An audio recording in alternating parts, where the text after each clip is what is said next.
puso ng saging, sitaw, garlic, onion, bagoong, water, peanut butter, oil, achuete seeds, crushed peanuts, and rice flour.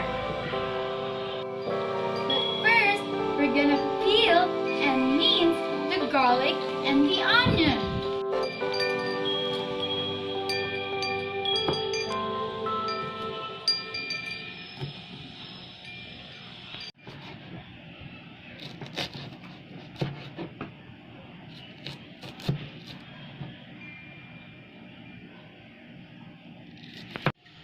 Now let's cut the vegetables. Eggplant first. We're gonna cut this into slant pieces, like this.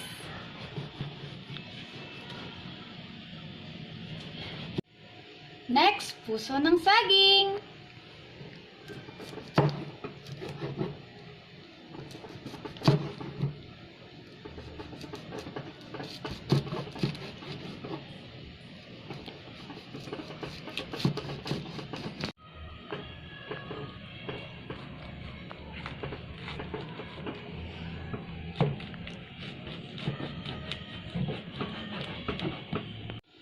Sunod naman ay sitaw.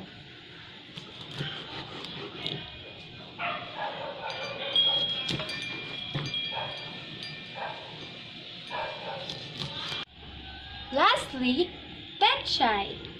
Hihiwain lang natin ang dulo.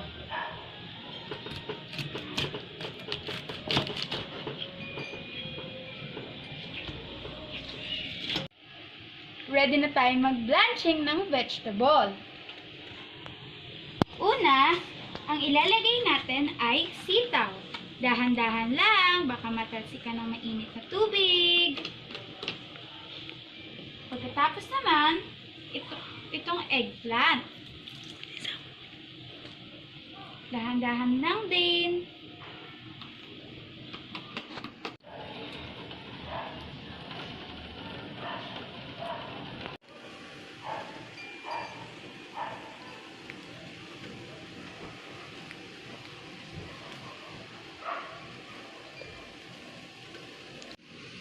Same pan natin iba-blanch yung puso ng saging.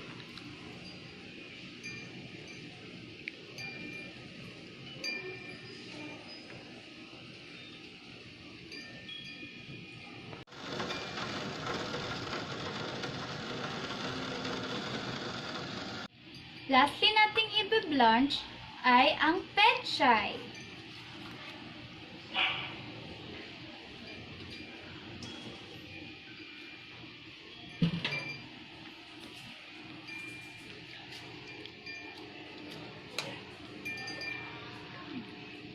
Isa-set aside natin ang mga gulay. Una, ipuput muna natin yung oil. Pagkatapos, ang achuete seeds.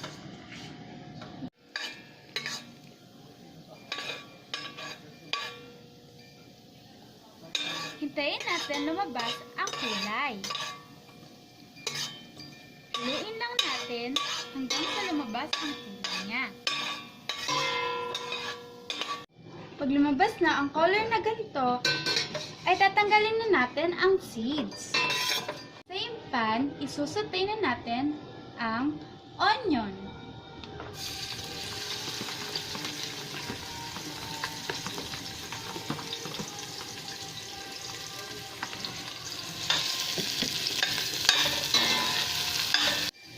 Then add the garlic.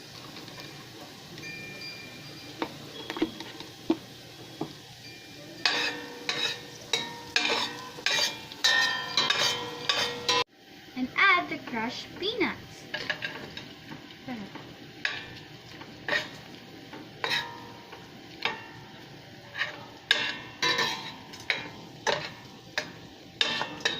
Let's stir it up. Then put the peanut butter.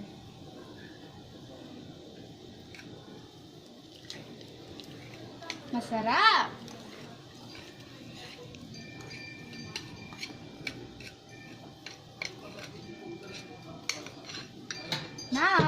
stir it again. Mix rice flour with water.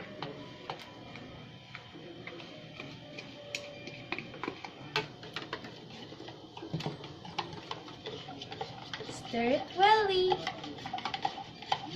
and pour it in our pan.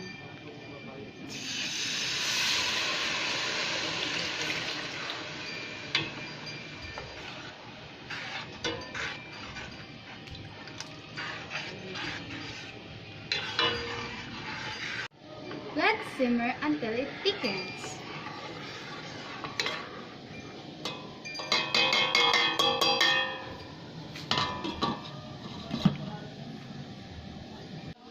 Check na natin. Ngayon naman, ilalagay na natin ang mga gulay.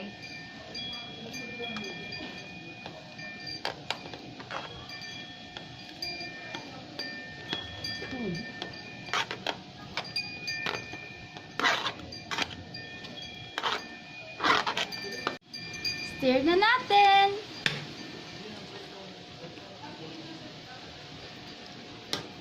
Sarap!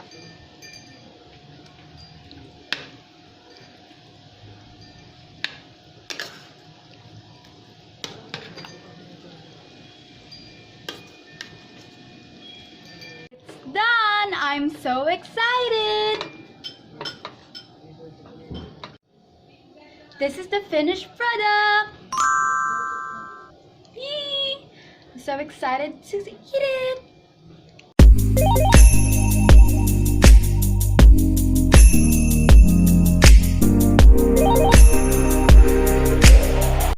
Tikiman time!